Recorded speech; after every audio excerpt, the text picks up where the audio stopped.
السلام علیکم۔ آج کے اس تفصیلی جائزے میں ہم ایک بہت ہی زبردست اور تاریخی فیصلے پر بات کرنے والے ہیں۔ لاہور ہائی کورٹ کا ایک ایسا سنگ میل فیصلہ جس نے پولیس، پروسیکیوشن اور عدالتوں کے درمیان اختیارات کی حدود کو بالکل شیشے کی طرح صاف کر دیا ہے۔ دیکھیں، آگے بڑھنے سے پہلے ایک چھوٹی سی لیکن انتہائی اہم بات۔ اگر اس قانونی جائزے میں کوئی بھی خامی یا غلطی نظر آئے تو بلا جھجک کامنٹ سیکشن میں اپنی رائے کا اظہار کریں تاکہ ہم اسے مزید بہتر کر سکیں۔ اور ہاں، اس طرح کے مزید معلوماتی جائزے حاصل کرنے کے لیے برائے کرم اس چینل کو سبسکرائب کریں۔ تو چلیے جلدی سے دیکھتے ہیں کہ آج ہم کن کن پہلوؤں کا احاطہ کریں گے۔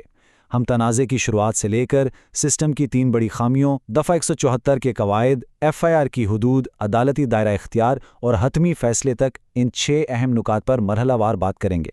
سب سے پہلے حصہ نمبر 1 کی طرف آتے ہیں۔ اصل تنازع کیا تھا؟ کیا یہ کوئی حادثہ تھا یا پھر قتل؟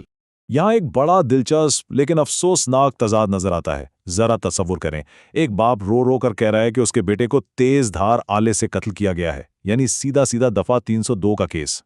لیکن دوسری طرف پولیس کیا کرتی ہے؟ وہ حقائق کو مکمل نظر انداز کر کے پورے 1 سال کی تاخیر کے بعد اسے بس ایک حادثہ قرار دے دیتی ہے کہ شاید دیوار گرنے سے کوئی لوہا لگ گیا، اور اپنی مرضی سے دفعہ 322 لگا دیتی ہے۔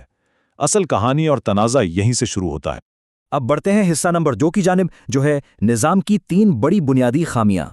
یہ محض ایک متنازع FIR کا مسئلہ نہیں تھا، بلکہ اس نے پورے سسٹم کا پول کھول کر رکھ دیا۔ ہائی کورٹ نے بڑی غیر جانبداری سے 3 سنگین خامیوں کی نشاندہی کی۔ پہلی، پولیس کی ناقص تفتیش جس نے مدعی کا بیان ہی بدل دیا۔ دوسری، پروسیکیوشن کی غفلت جس نے اس غلطی کو پکڑا ہی نہیں اور درست دفعہ شامل کرنے کی ہدایت نہیں دی۔ اور تیسری، دائرہ اختیار کی کھلی خلاف ورزی، جہاں پروسیکیوٹر نے چالان کو سیشن کورٹ کے بجائے سیدھا مجسٹریٹ کو بھیج دیا۔ یہ واقعی حیران کن تھا۔ اس انفرادی واقعے کو بنیاد بناتے ہوئے لاہور ہائی کورٹ نے سسٹم کو ٹھیک کرنے کے لیے 5 بڑے قانونی سوالات اٹھائے۔ دفعہ 174 کا استعمال کب ہوگا؟ کیا پولیس مدعی کے بیان کے خلاف جا کر FIR کاٹ سکتی ہے؟ کیا پروسیکیوٹر جرم کی نوعیت تبدیل کرنے کی ہدایت دے سکتا ہے؟ کیا پروسیکیوٹر عدالت کا دائرہ اختیار بدل سکتا ہے؟ اور کیا چالان پیش ہونے کے بعد نیا جائزہ آ سکتا ہے؟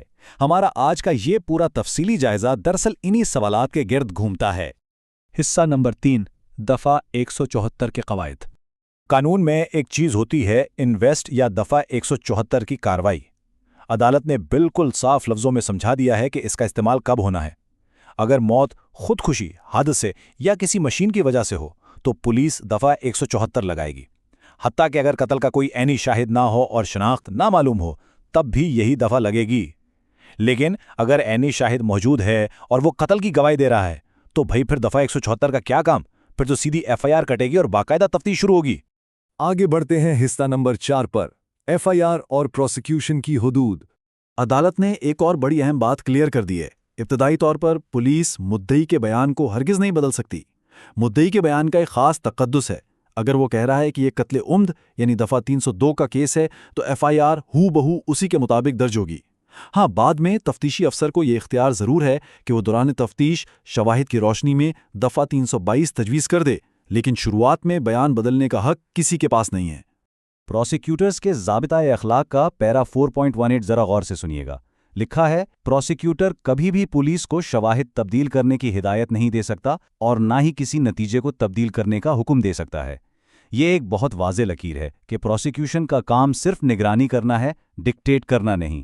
اور ہاں، اس سے پہلے کہ ہم مزید گہرائی میں جائیں، اس طرح کے مزید معلوماتی جائزے حاصل کرنے کے لیے براہ کرم اس چینل کو سبسکرائب کریں۔